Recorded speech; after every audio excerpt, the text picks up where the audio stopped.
tous. Bonjour Daniel Simonet. Les députés brésiliens se sont prononcés à une écrasante majorité pour la destitution de la présidente Dilma Rousseff. Qu'est-ce que vous inspire, qu'est-ce que représente pour vous la chute de Dilma Rousseff et de son mentor, l'ancien président Lula? Alors c'est une situation de crise politique extrêmement grave et de crise démocratique extrêmement grave parce que a été organisé quasiment l'équivalent d'un coup d'état civil. Il y a un vrai problème de corruption au Brésil, mais on se rend compte que toute la bataille qui a été menée par l'avocat à l'encontre de l'affaire Dilma Rousseff et Lula, en même temps, il y avait une injustifiable clémence, par exemple, en direction du président de la Chambre des députés, qui lui est de l'opposition, alors qu'il est avéré, qu'il est impliqué très fortement dans des affaires de corruption. Et on est dans une situation où l'opposition, il faut bien comprendre, joue très gros parce qu'elle a un projet politique qui intéresse énormément toute la classe dominante des plus riches, puisqu'il prévoit ni plus ni moins que de privatiser l'industrie pétrolière, de privatiser les banques et de casser un bon nombre de services publics, de remettre en cause le code du travail et les droits sociaux. Donc on est face à ces enjeux-là. On attendait terribles. plus d'exemplarité de Dilma Rousseff et de Lula qui ont incarné un renouveau de la politique au Brésil, non? Ils ont incarné un renouveau, ils ont incarné... ça correspond aussi dans l'Amérique latine à un moment de révolution citoyenne ou dans d'autres endroits, le processus de révolution citoyenne a été beaucoup plus avancé. Mais surtout, ils ont finalement, dans l'exercice de leur mandat, ils ont dévié vers une politique assez social-libérale qui a beaucoup déçu les leurs et qui a aussi permis à l'opposition de pouvoir se constituer très fortement. Et ce qui est la grosse erreur qui a été faite et le gros désaccord que nous avons, c'est que en 2014, vous aviez quand même 8 millions de Brésiliens qui ont voté pour la convocation d'une constituante. Or, cette constituante n'a pas eu lieu. Or, pour se débarrasser du problème oligarchique et de la corruption qui mine le pouvoir au Brésil, la convocation d'une constituante est ce qui permettrait au peuple de redéfinir les règles du jeu. Ce qui est par ailleurs aussi un enjeu, je pense, en France et dans beaucoup de nos pays, de permettre de pouvoir redéfinir les règles du jeu, car sinon on voit bien que le débat démocratique est confisqué aussi par des intérêts économiques colossaux. Le philosophe et académicien Alain Finkielkraut a été conspué, insulté, chassé de la place de la République samedi soir. Est-ce que vous condamnez ce qui lui est arrivé? Alors, il faut bien faire la distinction, ce n'est pas Nuit debout en tant que telle qui a chassé Finkielkraut. Dans les assemblées générales de Nuit debout, il y a un principe qui a déjà été adopté, qui est très important, c'est que tout le monde doit pouvoir participer, assister à Nuit debout, avec le respect de l'indépendance partidaire de Nuit debout pour en garantir la diversité des expressions démocratiques. Donc, celles et ceux, une minorité qui ont chassé Finkielkraut, et pourtant vous savez que je n'ai absolument aucune sympathie pour les discours, les opinions de M. Finkielkraut, vont à l'encontre de l'esprit démocratique divers de Nuit debout.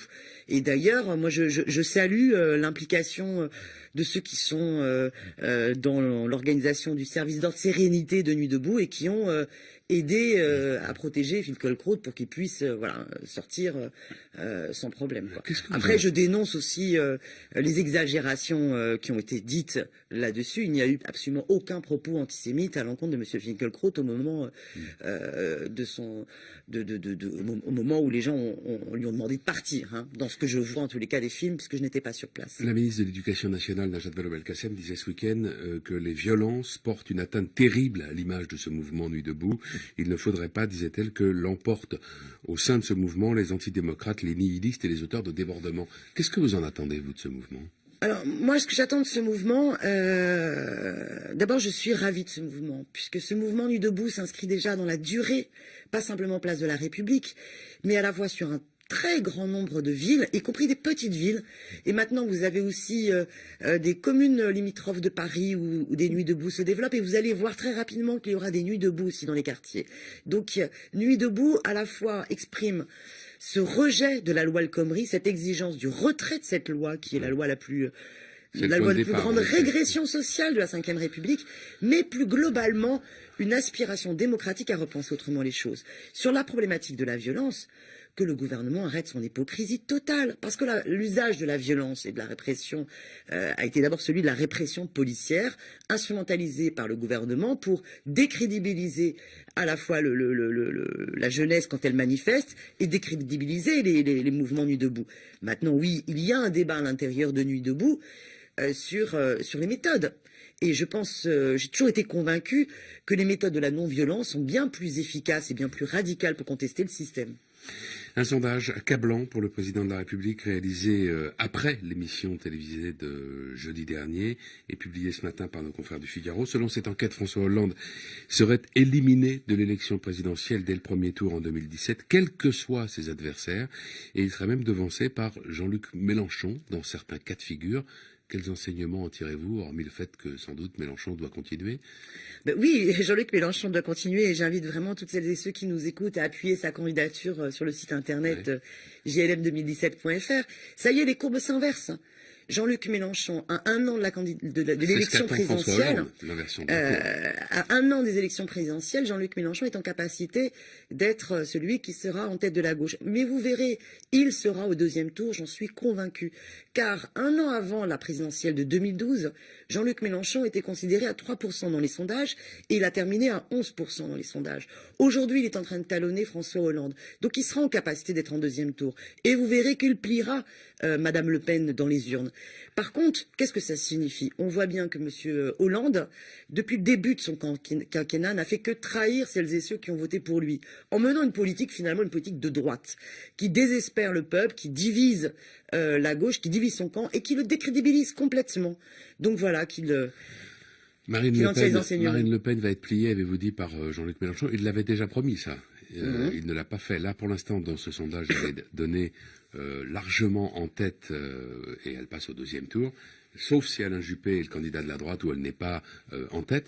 Quelle va être la stratégie de Jean-Luc Mélenchon, la stratégie du parti de gauche pour lutter contre cette progression du Front National qui se confirme d'élection en élection? Alors, le travail que nous avons à faire, c'est déjà de redonner confiance en celles et ceux qui nous écoutent. La bataille contre la loi El Khomri, on en parlait tout à l'heure, c'est quand même une bataille extrêmement décisive parce que obtenir une victoire sur le terrain social montre qu'on est capable de changer le cours de l'histoire, de reprendre en main notre destin. Donc c'est une bataille extrêmement importante. La candidature de Jean-Luc Mélenchon, elle s'inscrit aussi dans la volonté de se mettre au service de la constitution d'un mouvement citoyen à travers la France insoumise, ce slogan qui, au-delà d'un slogan, révèle aussi un programme, un contenu programmatique et aussi le profil que l'on souhaite incarner. Nous refusons de subir. Vous savez, aujourd'hui, il va y avoir le débat sur les minima sociaux. Vous avez vu les annonces du rapport. Les annonces du rapport proposent plusieurs scénarios. Aucun de ces scénarios n'envisage la question centrale qui est: est-ce qu'on permet à toutes celles et ceux qui sont en minima sociaux d'avoir un revenu au moins égal au SMIC pour pouvoir au moins vivre un minimum dignement? Les aspirations de celles et ceux qui nous écoutent doivent avoir des réponses globales qui incarnent un changement radical de système, une convocation d'assemblée constituante pour une 6e République, une vraie politique de redistribution des richesses, un vrai projet respectueux de notre écosystème et donc la sortie du nucléaire, la sortie des énergies carbonées, des pesticides. Ces questions-là centrales, nous les portons et nous les incarnons. Et donc on a un gros travail, on a un an pour pouvoir convaincre que la solution, elle est là. Et elle n'est pas en soutenant un parti qui est par ailleurs complètement, vous avez vu dans l'affaire Panama Papers, complètement mouillé dans la défense du système oligarchique. Le Front National, non seulement pratique la fraude fiscale, mais défend ce système d'évasion fiscale. Merci Danielle Simonet, bonne journée. Merci.